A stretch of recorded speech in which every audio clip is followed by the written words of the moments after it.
বন্ধুরা দেখুন, এত যে মজার খাবার, আসলে প্লেটগুলো মানে অনেক সুন্দর করে মুছে খাওয়ার ইচ্ছা করছিল, এ কারণে খাচ্ছিলাম।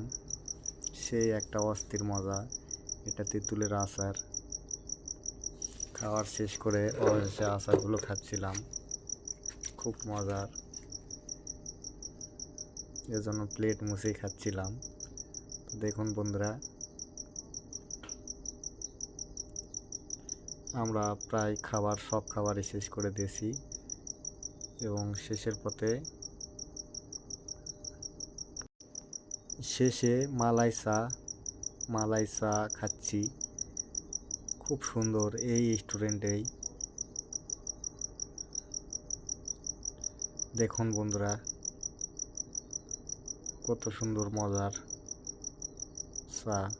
চাটাও খুব ভালো।